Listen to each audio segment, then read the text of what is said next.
Keep them mindful that true authority is in service and that good governance is measured by the well-being of the least among us.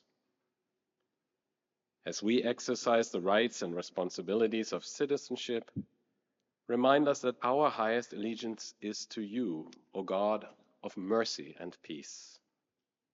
Make us bold in hope, steadfast in justice, and generous in love. Through Jesus Christ, who came not to be served but to serve, and who calls us all to do the same. Amen.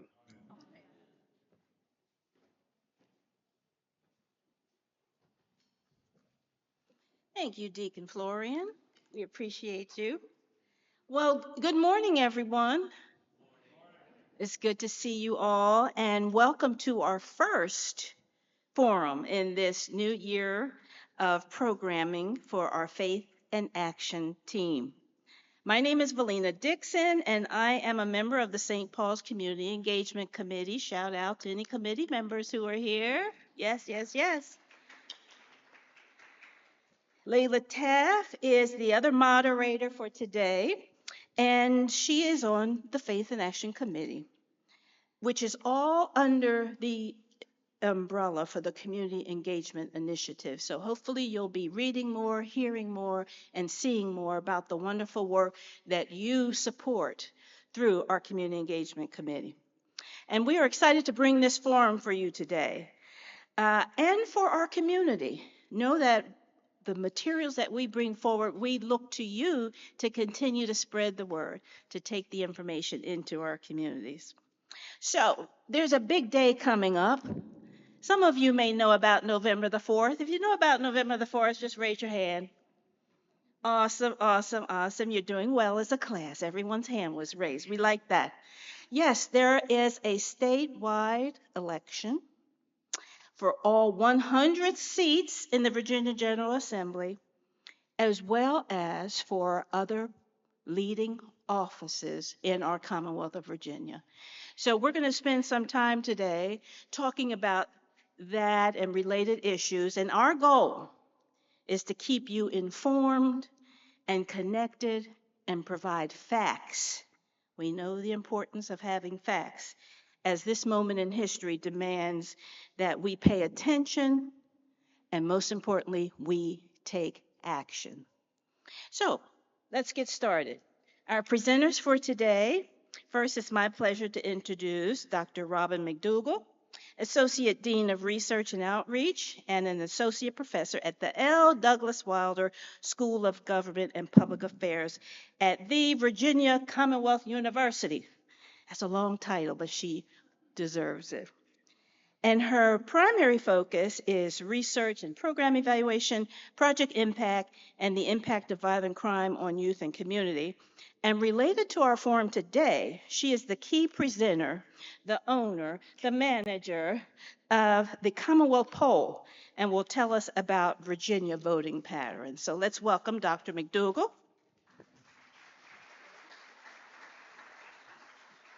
Thank you so much for having me this morning. It really is an honor to be here. And, it's wonderful to really talk about and see the excitement in the engagement when we talk about these upcoming elections, because as you all know, in Virginia, we're only one of two states, ourselves in New Jersey, who have what we refer to as an off year election. So there are a lot of times there are some ups and downs or positives and negatives that happen with that. Off year elections mean that people sometimes forget that we have an election. The rule in Virginia is we always vote for someone every year. So you always have an election. But it also means that, we really look at voter turnout and we really look at enthusiasm. One of the unique things about it is it means that there are a lot of eyes on Virginia. We a lot of times are referred to as, when we're doing our gubernatorial election, that it sort of is the trendsetter, or we put our pulse on potentially what midterms will look like in 26. So there's a lot of attention on Virginia and New Jersey. There's a lot of federal money that's coming in, national money that's coming in. We have seen more money spent in our House of Delegate races and our statewide races than we ever have in history. feel like I say that every year, though. Every year we exceed the amount of money spent. But then we also have those eyes. But on top of that is this idea that we concern ourselves with voter turnout and we don't want to see voter apathy. So one of the things I wanted to do this morning is set the stage and tell you, as Valina said, what are the current views from a polling standpoint of Virginians when it comes to these statewide elections? Why are they voting? Who are they interested in voting for? And what are they looking for? And so to give you a little bit of a background on the Commonwealth Poll, the Commonwealth Poll has been a poll that we've conducted in the Wilder School at VCU for over 20 years. I actually get to be, as Valina said, the manager of the poll. My real guiding leader in the Commonwealth Poll is Governor Wilder. So we work hand in hand to conduct the poll anywhere between 4 and 8 polls a year. And we truly are what we view as the bellwether of political opinion in polling in the Commonwealth, because it is a nonpartisan, truly methodologically strong polling that is regularly cited by CNN is one of the polls that they refer to when they're looking at Virginia trends in politics. So just a really proud moment to be part of that experience over the last 10 plus years working with Governor Wilder. So what I'm going to present for you today are our poll results from our summer 25 poll and our fall 25 poll, and let you know that we went out in the field beginning last week for our third poll, which will release the last week of October, right before that very important day, that November 4th election. So let's start with who people are interested in voting for. When we look at our governor's race, we see that former Congresswoman Spanberger is leading current Lieutenant Governor Earl Sears 40 to 49. That's a 9-point lead. That is down from 12 points in our summer poll. So in our most recent fall poll, the former Congresswoman leads by 9 points. But here's the really interesting point that I really hope, if you take away anything from today, and I think you'll take away a lot, especially from the next speaker as well, is the importance of independent voters in Virginia. So Virginia is not a state that requires that we register as Republicans, Democrats, or independents. So we're a non-registering state. But for many, many years, people view political decisions, who you vote for based on your political party. What we've noticed over the last 4 to 6 years in Virginia is the number of individuals that identify themselves as independents as growing and growing. In our most recent poll, 48% of the individuals, when asked about their political affiliation, said they were independent. And of those independents, a majority have not decided who they're going to vote for yet for governor. So it's really important when we think about in Virginia, people are starting to make decisions based on issues, based on what is going on politically at that point in time, and not just voting by party. And the reason that is so important is because it leaves both opportunity for all candidates, but a voice for the constituencies. So when we think about Virginia and we think about those 48% of undecided independent voters, we think about candidates that need to build trust with the citizens. They need to clearly and consistently articulate their view on policy, on all policies, and they need to regularly engage with the voter base. Voters are making those decisions based on those interactions. And we can see the importance of that, not just in who the individuals are saying they're voting for governor, but we see it in the other races as well. So when we look at the lieutenant governor race, current Senator Gonzalo Hashme leads former radio host John Reed by 4 points in our fall poll. That's down from 10 points in our summer poll. And then former Delegate Jay Jones leads current Attorney General Jason Miyares by 6 points, which is down from 9 points in our previous summer poll. What's really interesting in both of those cases is, once again, independents, 46% of them say they're undecided about the lieutenant governor's race. 54% say they're undecided about the lieutenant governor's race, and 46% say they're undecided yet on who they're going to vote for as late as August in the attorney general race. So those voters are out there. They want to be talked to, engaged with, and they want to know where people stand on policies, and they're making those decisions in that space and in that way. So independent voters in Virginia are growing and growing, and they are making decisions not by party, but by issue, individually to themselves and to their experiences.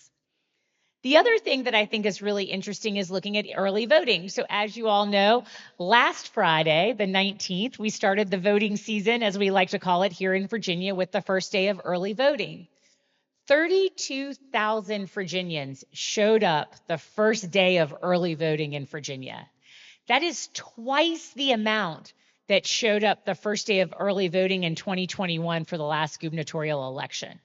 So the fact that in Virginia we are embracing early voting and people are showing up, that could be a great sign potentially for excitement and engagement of the electorate. It definitely is a sign of the importance of early voting. And we know early voting is important because if you spent any time last Friday looking at the news, you will see that many of the candidates went around and went to early voting locations. It was a great picture in the paper that showed the current Lieutenant Governor John Reed and the current current governor candidate Congresswoman Spanberger at the Henrico early voting, and they were shaking hands. And it's something you'll hear me say all the time. The reason I think that's so important is I believe that our colleagues in DC should turn around and drive 50 miles south to see that civility in politics occurs regularly every day in the General Assembly, literally right across the street. I usually get to say 7 blocks, but for you all, right across the street. And that example on Friday the 19th, seeing both candidates at early voting showed the importance of early voting, showed the importance of engaging with the electorate and talking to them, and really highlighted civility in the Commonwealth when we think about how our candidates engage with each other. So that was just a really prideful moment as a born and bred member of the Commonwealth of Virginia. The other thing I want to point out, now that we've talked about who people are interested in voting for, the importance of independence in all of our statewide races, is why are people voting? The number one issue when I look at the presidential election last year, so our fall 24 election, and asking people why were they voting, cost of living was their number one reason consistently across our polling for our presidential election last year. And this summer and in the fall, we're seeing the same thing. Cost of living rises extremely high. Over 30% of the respondents say the number one reason they're voting this fall is because of the cost of living. Second is women's reproductive rights. It has dropped in the number of percentage of individuals that see it's important, but consistently, just like in our presidential election, women's reproductive rights is the second most important reason that individuals are voting. The third most important reason, which varied in our presidential election, but is held pretty standard in our gubernatorial election, is immigration. So third reason why people say that they're voting is around immigration issues. So cost of living is still consistently seeming to be a majority of what's driving people to the polls on November 4th. And then the last thing that I want to point to of why events like this are so important, why I believe so much in the work we do with the Commonwealth Poll, with the work we do in the Wilder School, be it in the classroom with what University of Richmond is doing, or be it in our centers and institutes, is because we ask a question in almost every poll that we do that says, how comfortable are you? How much trust do you have in the government to effectively spend your tax dollars? 89% of the respondents in our fall poll said that they were not comfortable. They didn't have trust in our government institutions and how they spend money. The reason that is so important to me is because that really does show an erosion of trust in government institutions.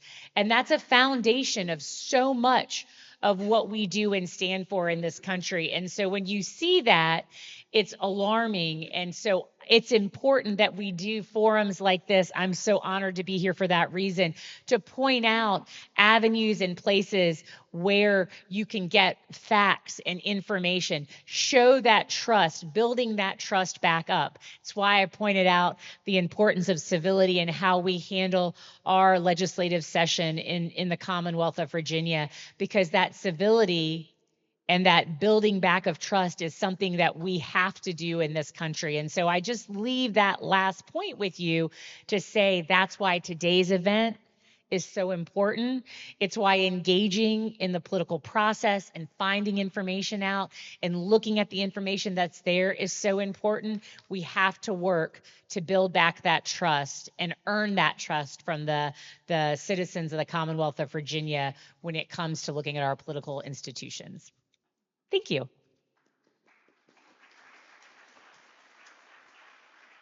Thank you.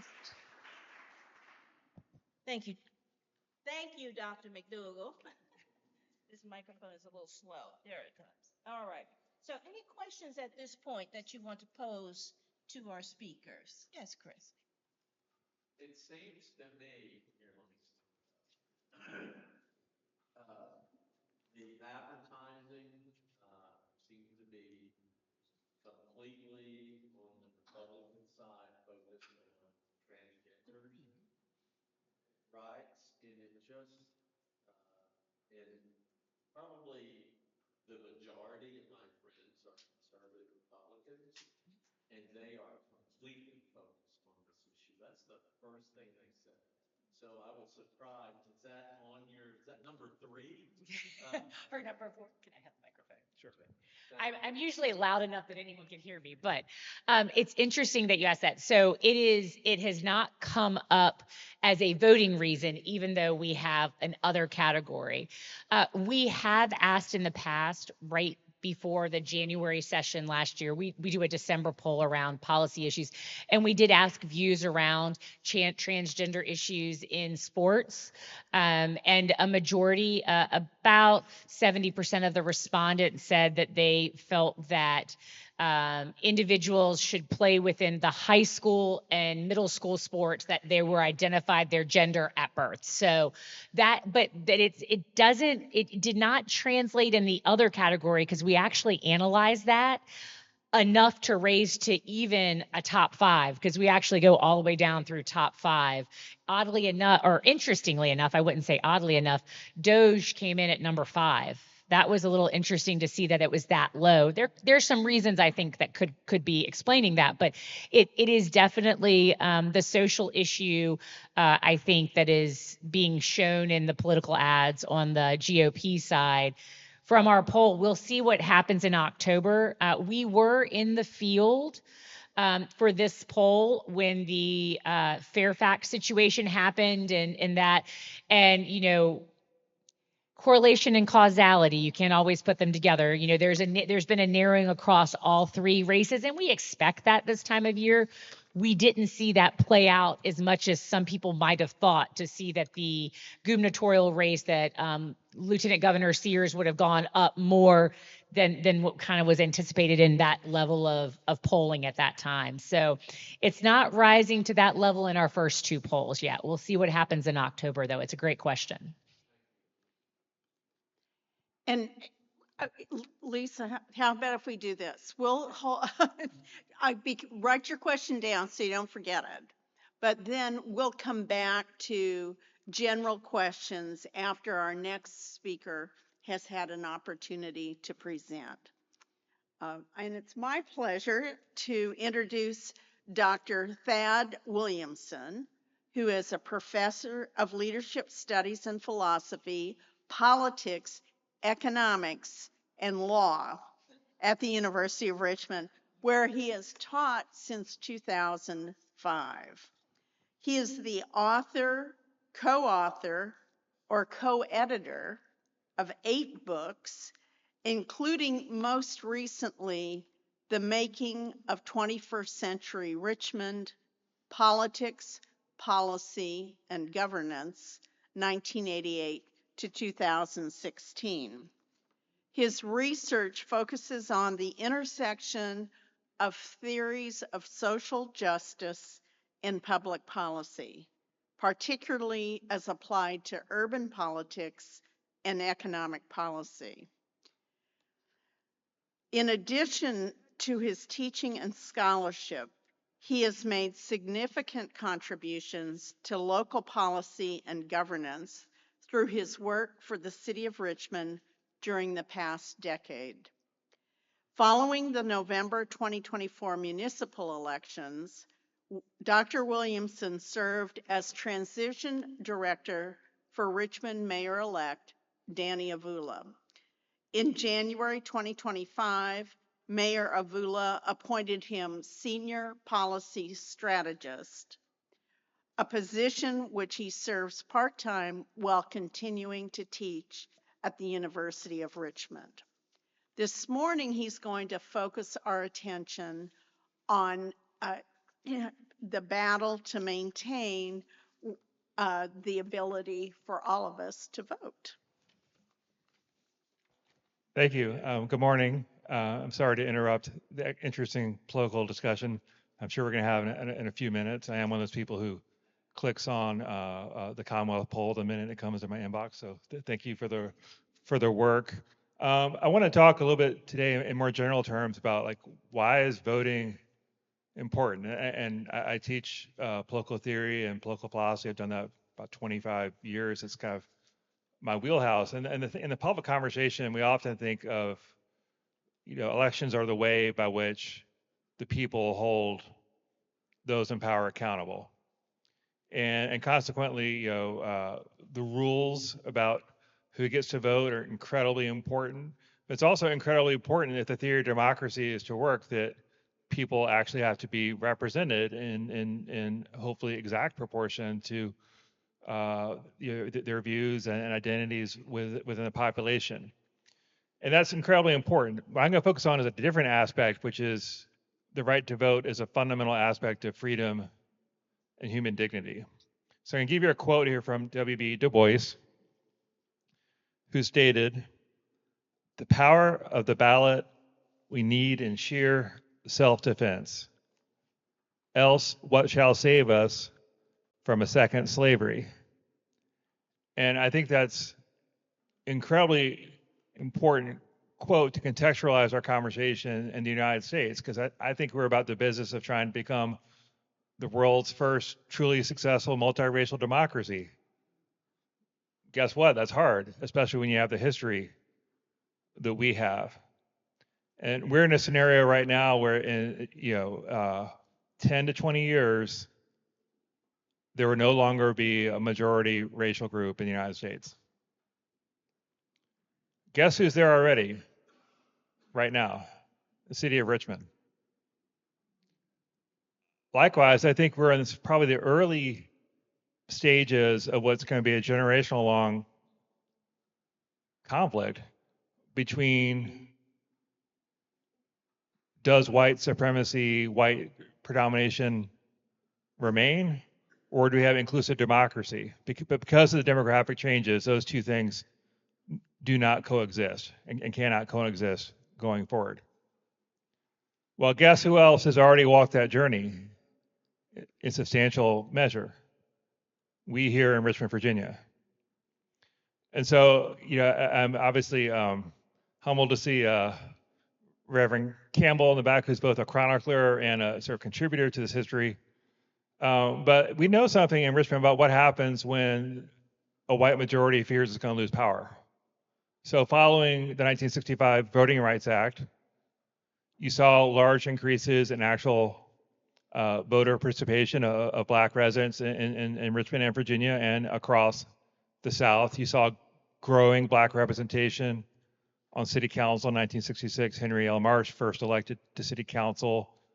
And as many of you probably know, but it's always important to say this because I increasingly speak to people who do not know this, in the white majority on City Council at the time basically engineered in a rushed manner the partial annexation of Chesterfield County, more or less explicitly, to maintain a white voting majority in the elections of 1970, which were at the time the City Council was elected at large. One of the losing candidates, filed suit, who was black, and basically got the federal government to take up the case. With the result, there were no local elections in the city of Richmond between 1970 and 1977.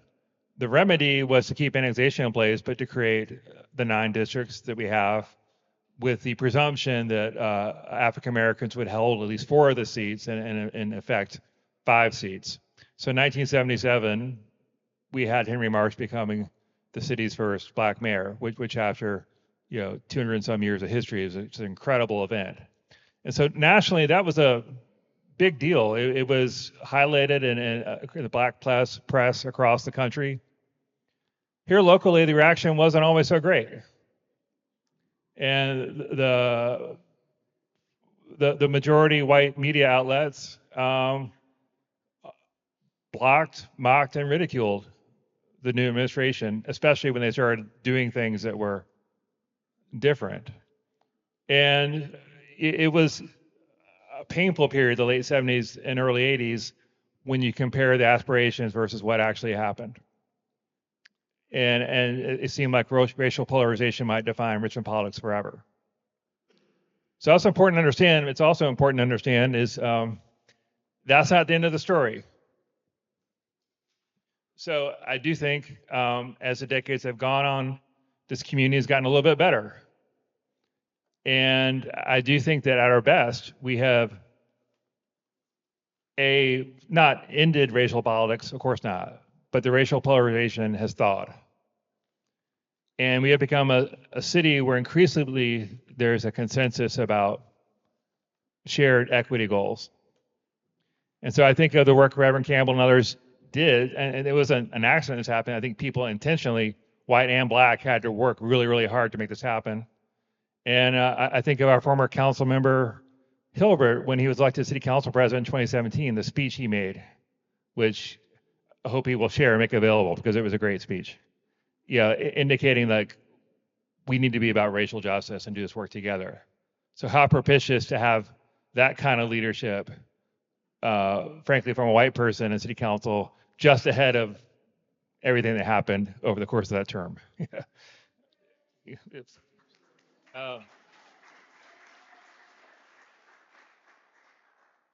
So I'm not here to tell you a happy story that everything is fixed. Of course not. There's so much work to do in Richmond. But we show, I do think that multiracial democracy can emerge, can evolve, can develop, can overcome the initial opposition and the attempts at reaction. Now the question ahead of this is can the U.S. walk our path, or maybe do even a little better, or do a little faster? And that's definitely an open question right now. So in 2013, as you likely know, the Supreme Court struck down one of the essential acts of the Voting Rights Act, namely the pre-clearance requirement for the southern states and a couple of others for any substantial changes in electoral processes to be pre-approved by the Justice Department to assure that there were not racially discriminatory impacts. And in Virginia, we were ourselves under that. Since that was struck down on the grounds that, we've made progress, it's not needed anymore, which Justice Ginsburg said this is like saying, I don't need an umbrella anymore because I'm not wet, even though it's raining. Since that has happened, it's estimated by the Brennan Center, which studies voter disenfranchisement efforts, that the gap in voter turnout between white and black voters increased by 8 points between 2010 and 2022. I mean, consider how close our elections usually are. That's a lot. Now, and many states have gone in the direction, especially in the South, of making it harder and harder for people to vote. Fortunately, here in Virginia, we've largely walked a different path to the rest of the South. And in 2020, numerous changes were made, to make it easier to vote, including the early voting that you talked about before. And likewise, in 2021, the passage of the Virginia Voting Rights Act, in effect, restored a version of preclearance so that any significant changes either have to be left open for a period of public comment or have to be pre-approved by the Attorney General. And I was on the city's Charter Review Commission recently, and we were very, very aware of that provision. It's important that the Virginia has put that in place, which means you can't not think about racial equity when you're looking at voting, redistricting, or other changes that will impact how people vote. So Virginia, I think, is in this respect a counterpoint to the rest of the South, and actually a model. There are people nationwide who are saying we need a John Lewis Voting Rights Act that has basically the same provisions that we have already acted in Virginia. And the person who should get applause, among others, is our current Congresswoman McClellan. And if you want to read, if you have an hour and a half to learn about the entire history of voting and voting rights throughout Virginia's history, her law article in the University of Richmond Public Interest Law Journal, is open access, covers the whole thing from the very beginning to the act, with which she was instrumental, of course, in crafting. So that's great. However, it's fragile. That could change. So we have the power of the ballot, incredibly, incredibly important to use it in Virginia. And I think to tell our story, because I think no one better than people in Richmond, including people in this room, are better prepared to tell the story of how to become a multiracial democracy, why it's worth doing so. We don't have to be stuck in polarization forever. If we commit to it and accept reality, we can move forward as an inclusive community. That's what we need to do on a national scale. So I'll stop there. Thank you.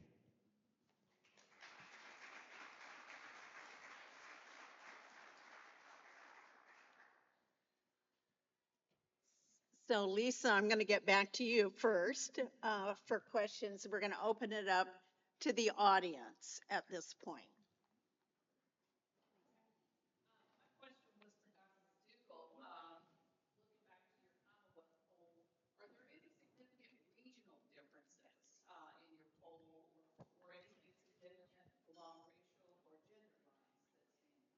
Yes, so we, in every one of our polls, and I just gave you the highlights there, but in every one of our polls, we break it out by our 5 regions, always by race, ethnicity, gender, and socioeconomic and education levels as well. You know, interestingly enough, the biggest change we saw regionally between our summer and in our fall polls had to do with the Richmond metro or the central Virginia area. And I think there's a lot of reasons for that. We saw very high responses for all 3 Democrat statewide candidates and significant lessening for the Republican candidates. Well, there was a Democrat primary. 2 of the candidates in Senator Hushmay, and at the time, the candidate running against former Delegate Jay Jones, Commonwealth's Attorney Shannon Taylor, who's in Henrico, we saw a lot of effort in the central Virginia area during those elections. So I think we saw a bit of that positive impact of what we refer to as, you know, name ID from that primary. There were no primaries on the Republican side.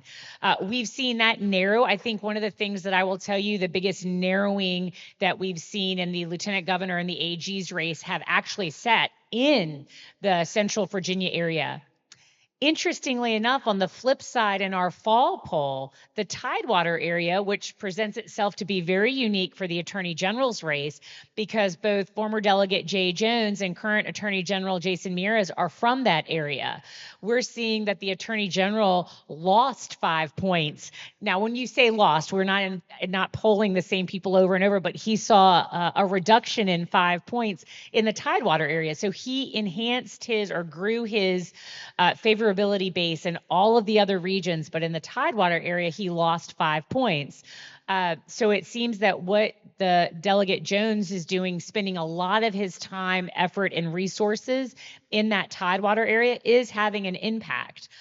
We know that from a money perspective, the Democrats have more money at the governor's side and the lieutenant governor's side. Interestingly enough, in the Attorney General race, the current Attorney General, Jason Miyares, has more money on hand than the Democrat candidate, Delegate Jones. So it seems that where you spend your money and how you're communicating with the citizens do impact regionally.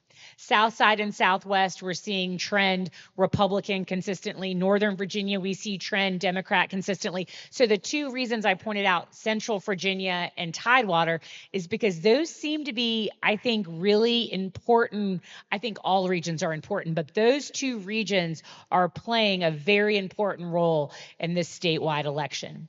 The other thing I will say is you have, as it was mentioned, all 100 seats of the House of Delegates are up. And the Democrats, for the first time in recent history, have put a candidate up in every single of those 100 races, even in races that don't just lean Republican, but are pretty safely Republican. And the reasoning for that is that they feel it continues to get the Democrat message out, even in those highly Republican areas, which of course helps their statewide candidates as well.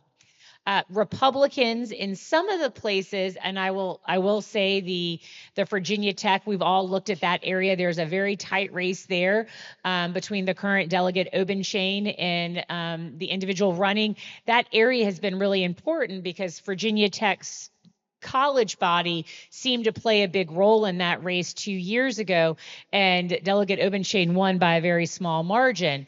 The question becomes, does the governor and the Turning Point USA efforts that they took part in earlier this past week, will that have an impact on the more conservative college voters, or will we see the more liberal college voters come out like they did before and maybe in a larger response? So there's some races that Republicans won very barely that Democrats are running really strong candidates in. There's some races that I didn't expect to see as tight that Republicans are performing a little better than. And I think a lot of that has to do with messaging and the various messaging in region. Can I just comment just quickly, because I do political science too, in addition to political theory. And it's really interesting, in 2021, to that date, whoever had won the Richmond metropolitan area in a statewide race won the whole state. And McAuliffe actually won the Richmond metro area. What happened was, Governor Youngkin changed the electorate by increasing rural turnout and by having just gigantic, huge margins, where it was 65-35, now is 80-20 or 90-10. And so the strategy you mentioned is an interesting one that the Democrats are doing, just run a candidate everywhere because it impacts the state ballot. So we'll see if that makes a difference. All right, sorry. Thanks again for being here. Appreciate your time and your comments. I have a question. Seemingly we had brought, nationally, we had sort of brought some logic and reason to redistricting, and now we're in an all-out war, it seems, in that matter. So I would just give us some of your comments on sort of this movement towards this sort of bulldozing, district making again. I'll comment lightly, but I think a big part of it is what you said, that the political actors do think it's an all-out war, and when everything is like the most important thing. And I think a lot of people feel that about 2026 at the national level. Yeah, you're seeing stuff that, to my knowledge, has never happened, where states are redrawing their congressional lines, in the middle of the decade.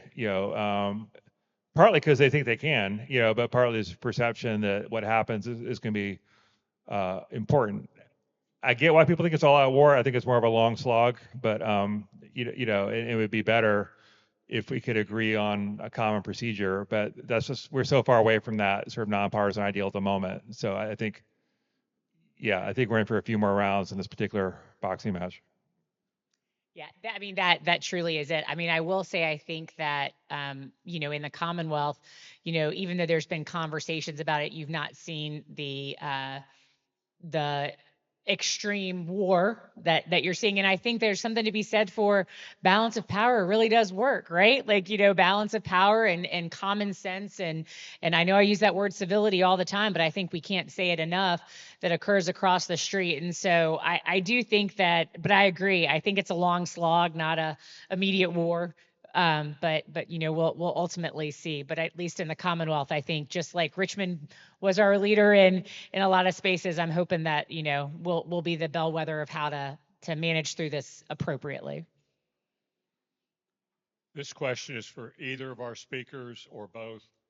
What are your thoughts on this election in terms of, are the issues more national or federal, or are they state, or typical mix? I mean, issues and ideology seem to go hand in hand these days in a very polarized electorate, but I'm just curious, as you see the candidates' campaigns and the voter mood, where do you think the defining is coming from, nationally or state? Yeah, I'll start first, then I'll hand it over to Thad. But I think that when you look at cost of living being the most important thing, I don't think the electorate really, it matters how we bring down cost of living. They want their eggs not to be the price they are, their milk, the gas, all of that.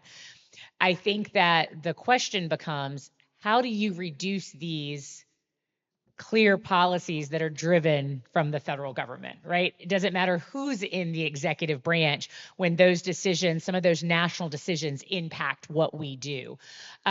So even though I think there are some, national politics is everywhere, people are still voting based on what's most important to them in Virginia.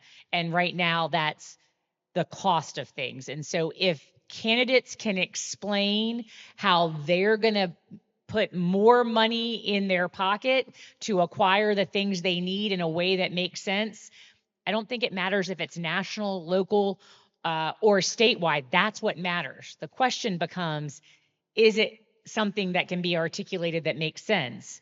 Or do people just say, I'm going to reduce the cost of living, and that's enough for people to vote and say, well, you're going to reduce the cost of living. I really don't know how, but you said you're going to do it. So I think the issue is very personal. How it happens is a little less relevant in the grand scheme of things as the outcome. Yeah, great question. And grain of salt what I'm about to say, but it seems to me clearly it would be in the Democrats' interest to make this about President Trump, simply because the impact of the federal cuts on the Virginia economy. But whether they have successfully walked sort of the proverbial swing voter all the way through to see the logic that federal cuts hurt our employment base, hurt tax base, hurt budgets, eventually hurt you. Whether that's broken through or not, I don't know. I mean, we'll find out. And we've talked already about what the Republicans the identity issue game that they've been playing for a while. I think it'd be a big fail on the Democrats if they can't make that point. But it's clearly in their interest to do so. So I think more than a normal election, Trump changes a lot. The last thing I will say, if I don't mind, on the DOGE cuts, because I mentioned it came in fifth as the reason why people were voting. I think the reason that's the case too is because there's some folks who took the package, but they get paid through September 30th. Other folks it'll finish at the end of the year. So I don't know that the impacts have not hit at the level that they will. The question becomes, as Thad said, can Democrats articulate what will happen and people will kind of believe it and see that it's going to happen, or will Republicans say, but look, the cuts already happened and it hasn't had an impact, knowing that September 30th and that end of year question. So it will be a conversation point of how that's articulated, and does the electorate, does it resonate with them? Are there any more questions from the audience? Chris. Thank you.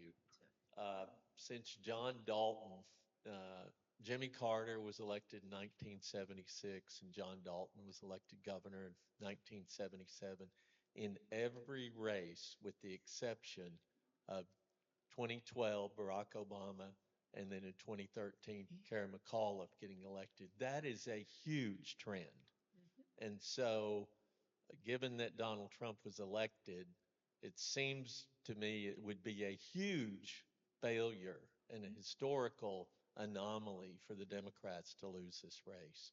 Would you agree that that would be a big failure? I think it would be unprecedented and sounding an alarm to the Democrats.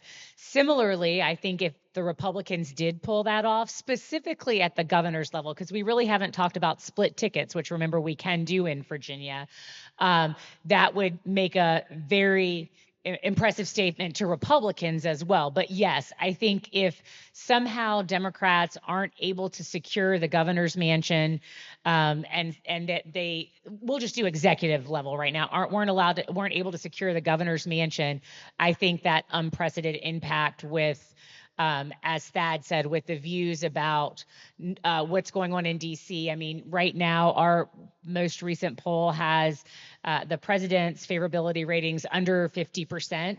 As well, Governor Youngkin's is above 50%, but under 50% is, I mean, pretty underwater in all the areas.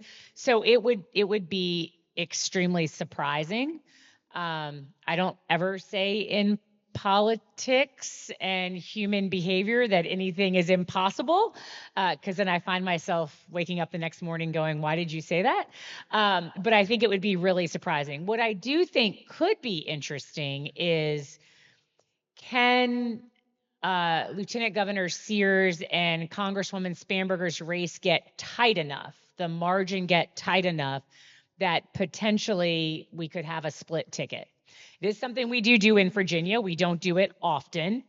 It would be very interesting if that did happen. I will say the race that's narrowed the most has actually been the lieutenant governor's race, which is most interesting because there is very little money that John Reed has. He is doing what you call door knocking, showing up at every event politics. There's, fire station, fish fry, church, he's there. I think Senator Hashmi is doing a very similar job. That race has narrowed the most of all three races. So it's interesting. The Attorney General's race, both being from Tidewater, that's why I pointed that out. Very interesting, but you've got to see a tighter margin. It can't be 9 points. I don't even think it can be 6 points. I think you could get at 5 points, maybe 5 points, and see a split ticket. I think it's got to be closer to 4. But yeah, it would send shockwaves through the Democrat Party nationally if the Republicans won the governor's mansion. I think it would send some version of a message, even if they won one of the statewide seats. I think she covered it. Yeah.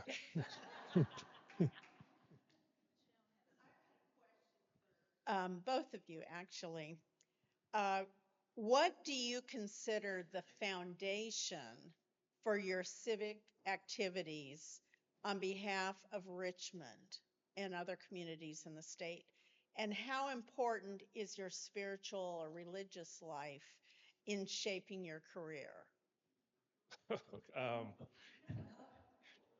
Well, I say one of my foundations is sitting right here, Dr. Adria Sharf, my spouse, and we kind of set out this together like 30 some years ago because working for social justice, I consider myself that first above every other thing maybe attached to my name. It's really hard work, and you just can't do it alone. And I do think and I grew up in the Episcopal Church in North Carolina. I actually have a master's degree in religion from Union Seminary in New York. So yeah, it's very important to me. But I think you learn about community and you learn about humility, and it's best.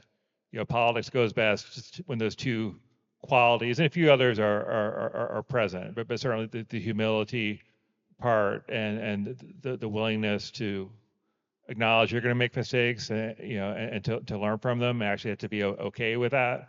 And the willingness to learn from other people, and to see the best of other people. And one thing, obviously, Chris and others know this, is you're around the block a few times, you're friends with people you never thought you'd be friends with. And then you have tough conversations with people you've been friends with your whole life.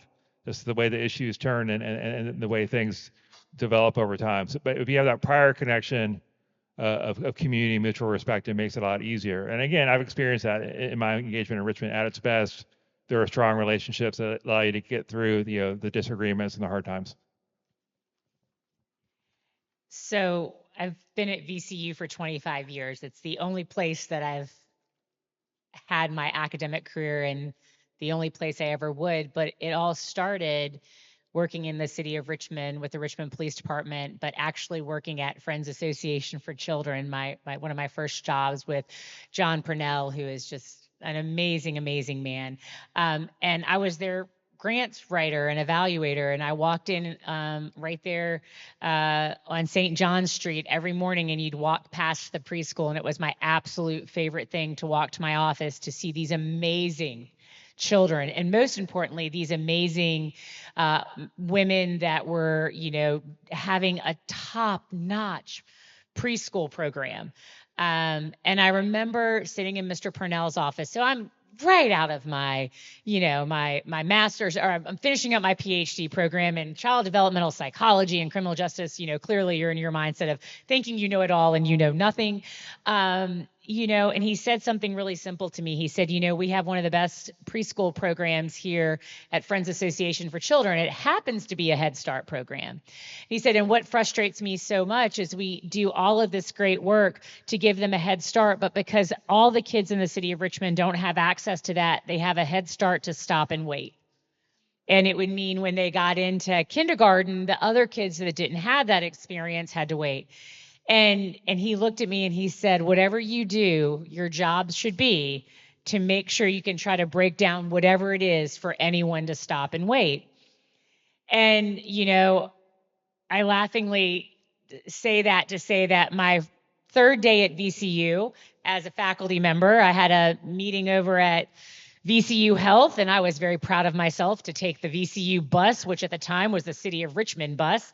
I came from Spotsylvania County. Our only buses were the school bus I took to and from school every day.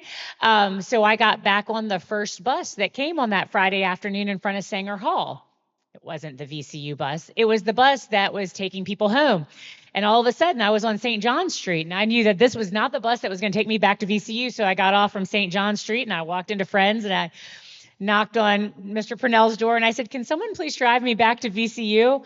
And he looked at me, and I said, I'm trying to break those doors down, but I got to get back there first. And, and he laughed. But I said all that to say that the city of Richmond and that work and what started there is the only place I would ever be. VCU is the university that has the most first-generation college students. I teach large intro classes of over 400 people, and those students could be 18 and coming straight from high school, and maybe they came from an amazing program, or high school experience. Maybe it was average. Maybe they're coming back from the military. Maybe they're a returning citizen from our correctional institution. Maybe they're starting a new career. All of that is in my class, and I would have it no other way. And the reason I say that and tied to my spirituality is one of the things I always think about is my relationship with God is one that he welcomes all. So thinking about what Mr. Purnell said and thinking about my spiritual path, being at VCU in a place that serves and teaches, sometimes it's the hardest group, right? First generation college students, explaining what that works like, what that looks like, individuals coming back into the higher education environment, having the honor to work with our health systems, and you've got one of the best doctors in the world sitting right over there as the safety net hospital and what that means and not turning people away, being one of the largest minority serving institutions in the Commonwealth of Virginia and what that means. I take all of that as an honor to have that job every day, as an honor to use the poll as a way to spread the voices of everyone, not just the people who have cell phones that political push polls call. We all get those, right? The ability to work with Governor Wilder, to be mentored by him over my 25-year career, to get the phone call and hope I have watched all the most up-to-date news because I will miss a question, there is no doubt, and he will keep me on my toes. But to have that opportunity to every day just make sure I can try to knock one more brick down so that someone isn't hurrying up to wait in some way of what I do. It's the best job in the world, and I wouldn't do it anywhere else. And so I couldn't imagine doing it anywhere else but the city of Richmond. Couldn't imagine doing it anywhere else but VCU. But I do think so much of my spiritual connection is what brought me here and is what makes me really, really proud to get to do what I do every day. Thank you so much. Faith and action. Faith and action. So as we come to the close of this insightful and enriching session, we are honored to thank our presenters. Would you join us in thanking our presenters? Dr. McDougall, Dr. Williamson, we thank you for being so informative and engaging.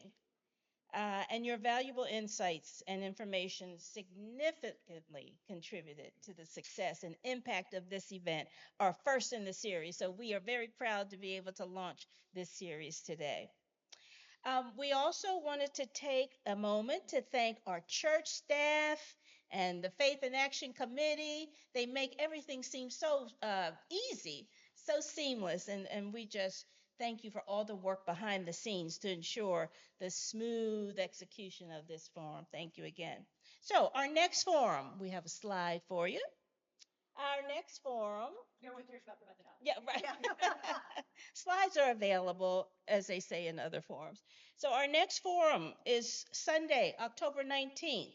The topic will be Walking with the Enslaved, a pilgrimage toward truth, reconciliation, and hope in Richmond. Dr. Larnette Lee and Dr. Glenn Hughes will share the progress our church has made, along with other partners, in developing and piloting a curriculum for walking with the enslaved. So, we are all about faith and, most importantly, action. And so, we do have some homework for you today. We thank you, of course, for attending, but most importantly, we want you to feel energized now to continue the engagement and the enthusiasm throughout our communities. As you know, one of our guiding scriptures, Micah 6:8, states in part, "And what does the Lord require of you but to do justice and to love kindness and to walk humbly with your God?"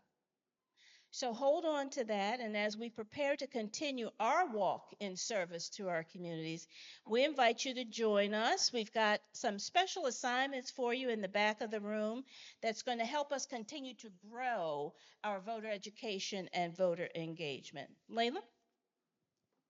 So we have Ziploc packets full of 25 postcards, addresses, stamps, and pens.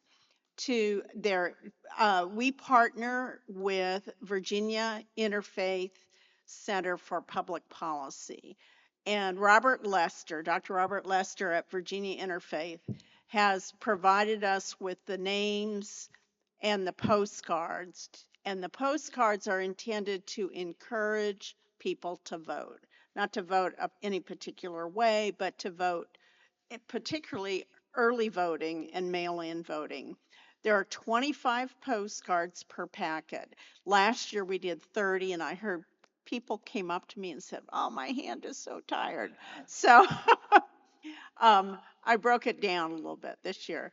So there are 40 packets in the back of the room, and I would encourage you, if you have time and legible handwriting, that excludes my husband, to take one home with you. They need to be addressed in the next 10 days and sent out. You've got all the materials you need. Also at your tables, you'll find a little printout about early voting, and in person and by mail. It's just a reminder of the dates and how to do that. And if you have questions, there's an online address as well as the phone number for the registrar. And last but not least, we have the Faith in Action survey. It's really short. It's one page, one little tiny page. And there are pens on the tables as well. We would really appreciate you filling it out and putting it in the basket at the back of the room. Thank you all for being here.